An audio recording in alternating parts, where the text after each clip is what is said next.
मेरी स्ट्रेटजी कैसे होती थी हमेशा, ठीक है, कुछ नहीं करना होता था, बस एक ऐसा छोटा सा कार्डबोर्ड लेके आऊंगा 5 रुपए वाली स्टेशनरी की दुकान से, इतना बड़ा, ठीक है, बड़ा वाला, कंजूसी मत करना, 5 रुपए वाली लेके आना।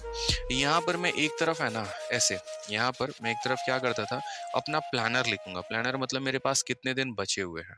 जैसे मानो मैंने 1 मंथ का शेड्यूल बनाया है, या 2 मंथ का शेड्यूल बनाया है, या 3 मंथ का बनाया है, तो यहाँ पर दिन लिखे होते थे 1, 2, 3, 4। हो सकता है बहुतों को बेफिजूल लगे, हो सकता है बहुतों को इंटरेस्टिंग लगे, क्योंकि तरीके बदलते रहा करो, उससे मोटिवेशन मिलती है, थोड़ा अच्छा लगता है, ठीक है। ऐसे कर करके मानो मैंने 45 डेज के शेड्यूल बनाए, तो 45 दिन तक मैंने यहाँ कर दिया, ठीक है।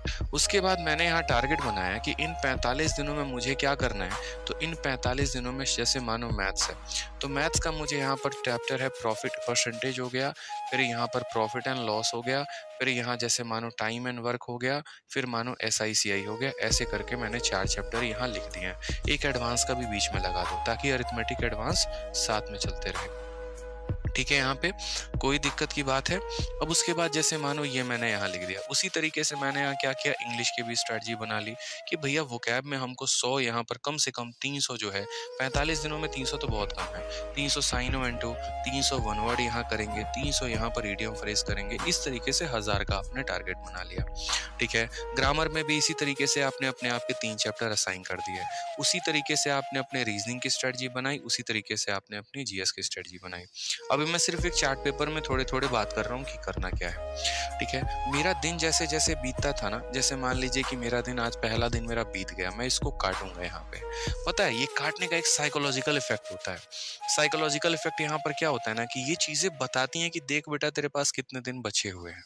आपको भी पता है कि आज का दिन आपका चला गया, लेकिन अगर वो चीज सामने से दिख रही होती है ना, तो महसूस ज्यादा होता है। समझ रहे हैं? जैसे आप लोग अक्सर देखिएगा कि अगर आप मोबाइल से किसी को पेमेंट कर देते हैं ना, या ऐसे समझ लीजिए आपके मोबाइल में 1 लाख रुपए आ गए, आपको कुछ ज्यादा फील नहीं आएगा। लेकिन अगर मैं 100 रुपए की मात्र 10,000 की गड्डी आपके हाथ में ला के दे दूं ना, तो वो पैसा फिजिकल है, आपके सामने है, वो दिखता, अरे बाप रे इतना पैसा है। 1 लाख रुपए अगर मानो 10-10 रुपए के नोट ला के 1 लाख दे दिए ना, इतना सारा हो जाएगा, अरे बाप रे इतना 1 लाख रुपया होता है। फिजिकल चीजें ज्यादा प्रभावित करती हैं इंसान को, क्योंकि वो दिमाग पर ज्यादा प्रभाव देती हैं।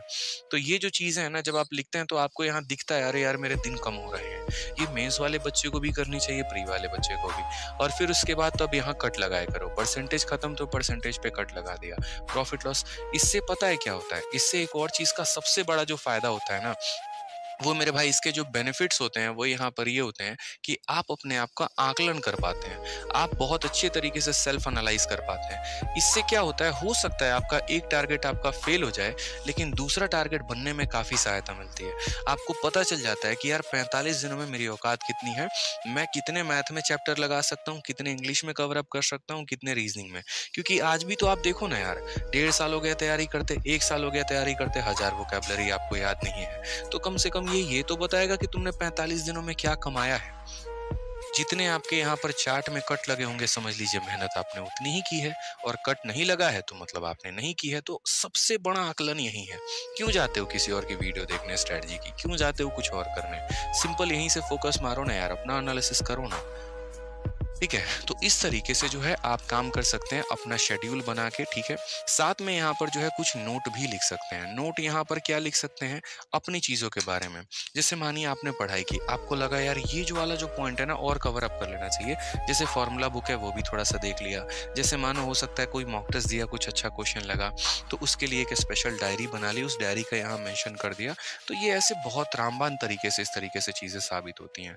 मैंने हर बार मतलब हर 2-2 महीने पे मेरा चार्ट टेबल जो है वो बदलता रहता था, ठीक है। मैं कभी फुर्सत में फोटो दिखाऊंगा आपको यहाँ पे, ठीक है। तो इससे हमारा बहुत ज्यादा बेनिफिट होता है। इस पर काम करो आप, क्योंकि देखो आपकी गलतियां आपको पता है, आपकी अच्छाई आपको पता है, ठीक है।